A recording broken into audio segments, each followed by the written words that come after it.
The Watcher in the Cabin. Deep in the woods where the trees grow thick and the paths vanish into shadow, there is a cabin no map remembers. Hunters claim they've seen it, standing in a clearing that shouldn't exist, a structure swallowed by time but never fully gone. They say the cabin waits, appearing only when someone wanders too far from the safety of the trail. The cabin looked abandoned when the hiker stumbled across it. Its windows were cracked, shutters hanging loose, the door leaning from rusted hinges.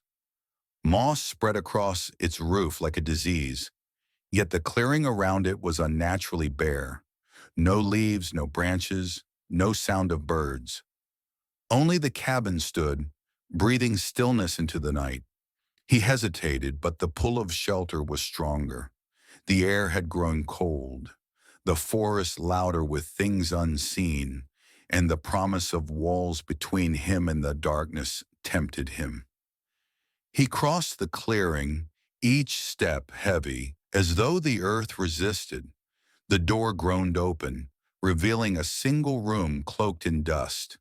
Inside, the air was stale but oddly untouched. A table stood in the center, its surface carved with strange grooves, as though knives had cut into it over and over. Shelves lined the walls, filled with jars of cloudy liquid, their contents unrecognizable but vaguely human in shape. A bed leaned in the corner, its frame warped, its mattress sunken. Yet nothing smelled of decay. Everything smelled only of age, as though the cabin had waited for someone to return. He dropped his pack and sat, breathing in the silence. For a moment it seemed safe. For a moment he believed he had found forgotten shelter. But then the air shifted. The silence thickened, filled with weight, until he realized it was not silence at all. It was breathing, slow, steady, just beyond the walls. He froze. The sound did not stop. It moved, circling, dragging heavy lungs along the wood, pressing closer. His eyes darted to the window, but beyond it there was no forest, only blackness, endless and whole, as though the cabin no longer stood in the world it had moments ago. The breathing grew louder. Something scraped against the wood, a sound like nails or claws dragging slowly. Dust drifted from the ceiling as the weight shifted above him. The bed creaked, though no one lay on it. The jars rattled softly, their contents pressing against glass as if desperate to escape. He shone his flashlight toward the table. The carvings in the wood now formed symbols he swore had not been there before. Symbols that pulsed faintly as though lit from beneath the surface.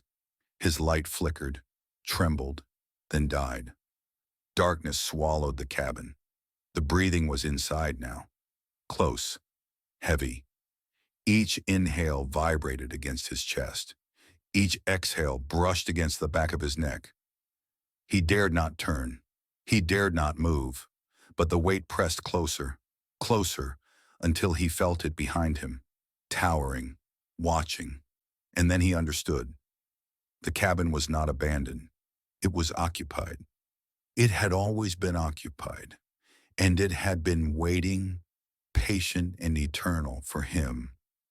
Those who claim to have seen the cabin say it never stands in the same place twice.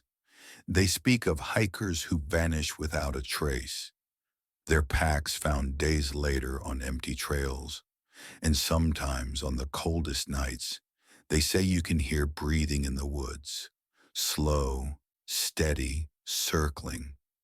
Because once you find the cabin, the Watcher finds you, and once it begins to watch, it never stops.